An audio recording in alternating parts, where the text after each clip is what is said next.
پہنچنے کا راستہ قربانیوں سے ہو کے جاتا. آپ سب متوسط یا غریب لوگ بیٹھے ہو. میرے نبی جیسا غریب پوری کائنات میں کوئی نہیں. میں جبوتی صومالیہ گیا ہوں، وہاں کے غربت کو دیکھ کر مجھے لگا جیسے لفظ غربت بھی ان کی غربت پہ روتا ہے.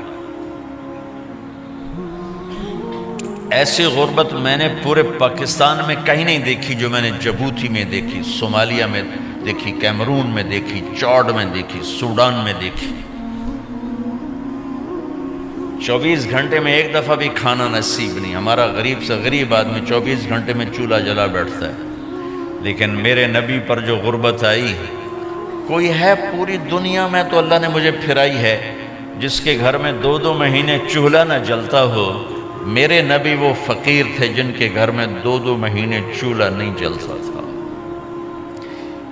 ایک رات آپ سوئے ہوئے، کبھی یوں کروڑ بدلے اور کبھی یوں کروڑ بدلے، بار بار حضرت عائشہ کے ساتھ. تو تھوڑی دیر کے بعد آپ تھوڑا سا آگے ہوئے اور چارپائی کی جو لکڑی ہوتی جس پر بان بنا ہوتا ہے اس پہ پیٹ کو یوں فکس کر کے اور نیچے لٹک گئے، دھڑ آدھا نیچے لٹک.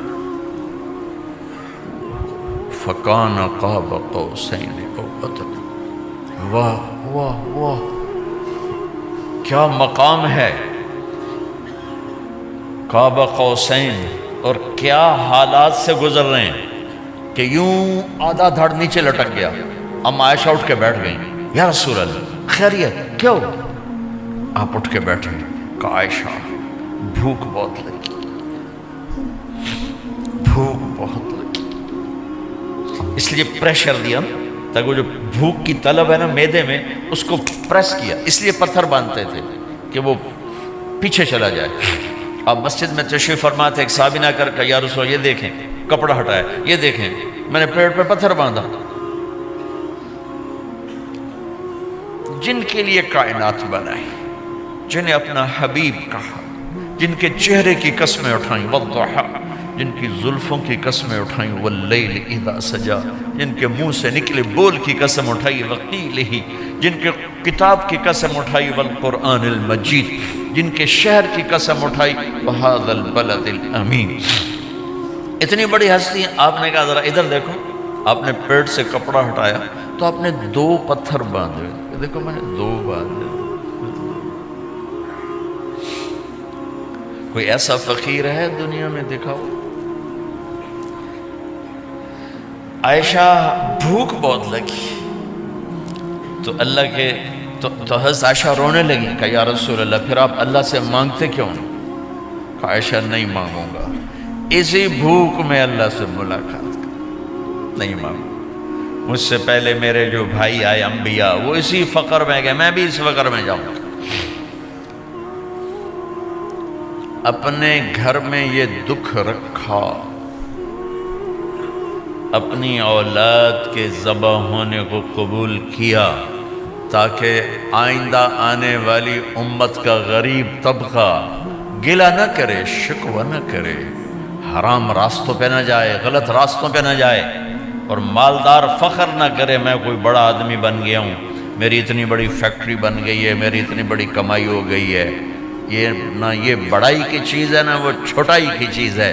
جس سے اللہ راضی ہے وہ بڑا ہے، جس سے اللہ ناراض ہے وہ چھوٹا ہے، چاہے غریب ہے چاہے مالدار ہے. حضرت عائشہ فرماتی ہیں بیٹا 2 مہینے گزر جاتے تھے ہمارے گھر میں چولہا نہیں جلتا تھا، چولہا نہیں جلتا تھا، 2 ماہ گزر جاتے تھے. ایک دفعہ باغ میں تشریف لے گئے، عبداللہ بن عمر آپ کے ساتھ ہیں، صبح کا وقت ہے تو اب کھجوریں گری پڑی، جو ملک نہیں ہوتی نا، کسی کوے نے ٹھونگ ماری، کسی طوطے نے اس کو ایسے ہی وہ اس کو ٹک دیا اپنی اس کے ساتھ چونچ کے ساتھ، تو وہ گر پڑی. اب اٹھا کے صاف کر کے کھا رہے تھے اور عبداللہ سے کہہ رہے تھے عبداللہ تو نہیں کھاتا؟ انہوں نے کہا جی مجھے بھوک نہیں ہے. آپ نے کہا عبداللہ مجھے بھوک ہے، آج 4تھا دن ہے میں نے کچھ نہیں کھایا. 4تھا تمہیں کوئی ہے جس کے ہاں 4 دن فاقہ چلتا ہو؟ آج 4تھا دن ہے میں نے کچھ نہیں کھایا. ہمارے دسترخوان پہ کتنا کھانا اٹھا کے کوڑے کے ڈھیر میں جاتا ہے. آج 4 دن گزر چکے ہیں میں نے کچھ نہیں کھایا.